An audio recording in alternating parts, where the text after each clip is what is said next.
আমার মনে হয় অনেক প্লেয়ার আছে যাদের ওই টুর্নামেন্টটা খেলে ফ্যামিলি রান করে।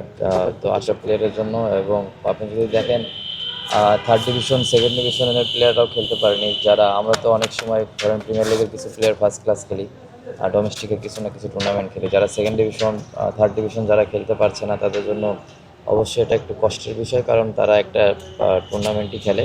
এবং আমার মনে হয় অনেক প্লেয়ার আছে যাদের ওই টুর্নামেন্টটা খেলে ফ্যামিলি রান করে। তো আশা করছি যে তাদের জন্য সামনে ভালো সুযোগ করে দেবে বিসিবি থেকে ইনশাল্লাহ।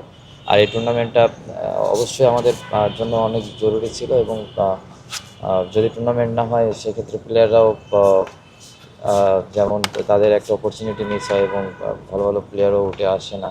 তো অবশ্যই ওভারঅল আলহামদুলিল্লাহ। দেখেন, টিম আল্লাহর রহমতে আমরা ভালোই করেছি।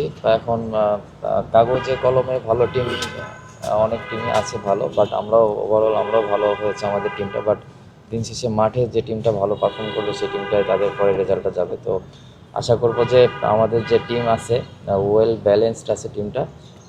অবশ্যই আমাদের টার্গেট থাকবে যে পার্টিকুলার ডেতে আমরা কতটুকু টিম হিসেবে ভালো করতে পারি। অবশ্যই শিক্ষার শেষ নেই। সবাই তো শিখে, আপনারাও আমরাও সবাই প্রত্যেকটা দিন সবাই ট্রাই করে যে কিছু না কিছু শেখার জন্য। আমরা সবাই ট্রাই করছি, আমিও করছি।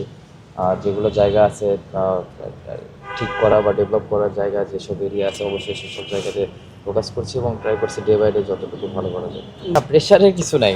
প্রত্যেকটা জায়গাতেই, সব জায়গাতেই যদি আপনি চিন্তা করেন প্রেশার থাকে, বাট প্রেশারের ভিতর থেকে আপনি কতটুকু এনজয় করবেন, কতটুকু টিমকে দিবেন, বা নিজের কতটুকু পারফর্ম করবেন, এটাই অ্যাজ এ প্লেয়ার হিসেবে এটাই আপনার চ্যালেঞ্জ, আর এই চ্যালেঞ্জটুকু নিতেই হবে। তো আশা করব যে সামনে যে অপরচুনিটিগুলো আসবে অ্যাজ এ ক্যাপ্টেন হিসেবে বা টিমের যতটুকু পারবো আমার দিক থেকে বেস্ট সার্ভটা করার চেষ্টা করবো ইনশাল্লাহ।